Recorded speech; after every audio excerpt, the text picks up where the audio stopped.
Congratulations, St. Lucia. We have reached the enviable position of being #1 in the Caribbean with respect to our handling of the COVID-19 pandemic. We were at 100% recovery rate with 25 confirmed cases until August 18th to 2020 when a new case was identified. No one has died, and we need to continue to be grateful for that. The leadership of this island needs to be complimented. Let us examine what is going on in the United States of America. As of today, approximately 171,000 people have died as a result of the coronavirus. Just think about it. That is a population of St. Lucia. As far as I am concerned, regardless of geographic location, there is a correlation between the quality of management of this pandemic and the quality of leadership of the country. The Ministry of Health keeps on educating the population on measures to adopt in order to keep ourselves safe. Wash your hands, wear a mask, and practice social distancing. That being said, I was rather appalled to see a group of people, apparently from all across the island, having a carnival-like jump-up on the Casaba beach earlier this week. They were jumping and dancing to a tune by the mighty Gabi of Barbados, "Jack Don't Want Me to Bathe on My Beach." Now, in all of their prancing and jumping, hardly anyone was wearing a mask, and there was absolutely no social distancing. St. Lucia, some of us are taking this coronavirus for a joke. They were screaming, "Jack don't want me to bathe on my beach. That can't happen here in this country. Tell Jack that I say the beach belong to we." Well, with a few curse words peppered in between, of course. So I asked myself, who is this Jack that don't want them to bathe on the Casaba beach?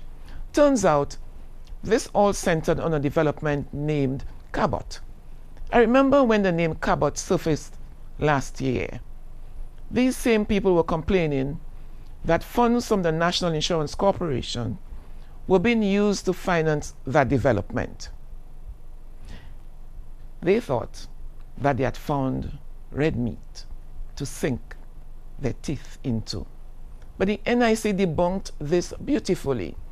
So there was no red meat to hang on to there. So the quarrel moved on to the issue of the archaeological significance of the area. Cabot put out a statement indicating that the company had already agreed to adhere to the protocols that they had established with Invest St. Lucia. Okay, so no red meat to hold on to. So the next bone of contention is that Cabot will be leasing the Queen's Chain and that the public would not be able to access the beaches. The Department of Planning debunked that rumor, and in a release on the Cabot issue dated August 14th, 2020, the department noted that the renewal of the Cabot lease does not include the adjacent beaches, which are Donkey, Casaba, and Secret, and added that all beaches on the island are public. Coupled with that, the minister responsible for planning did an excellent job explaining the whole issue of the Queen's Chain.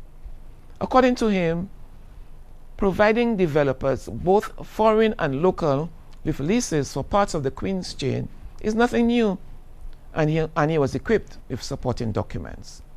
According to these leases, the general public must be provided with either pedestrian or vehicular access, which the developer has to maintain. So no one can prevent you from accessing any beach on the island.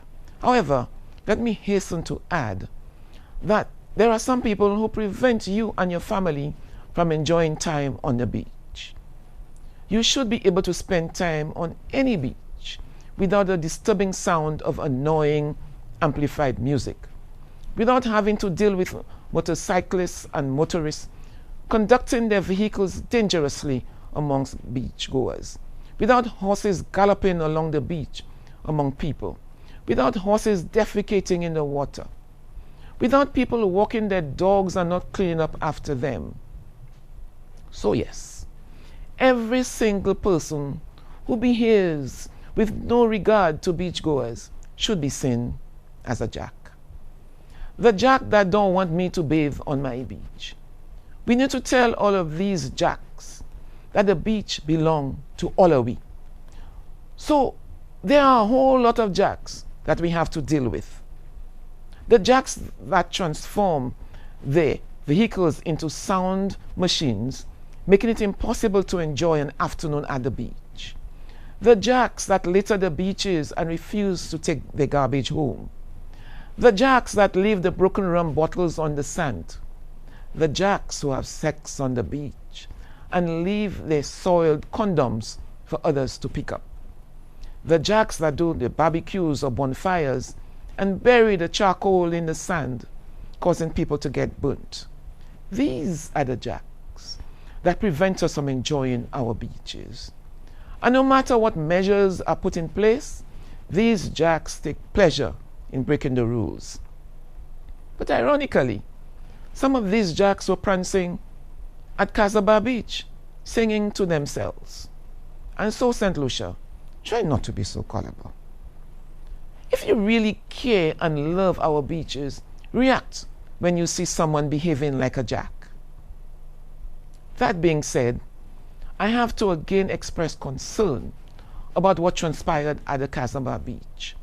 The no regard for social distancing and wearing of masks. Some of you might be about to curse me, but before you do, just picture yourself on a ventilator with a tube down your nose.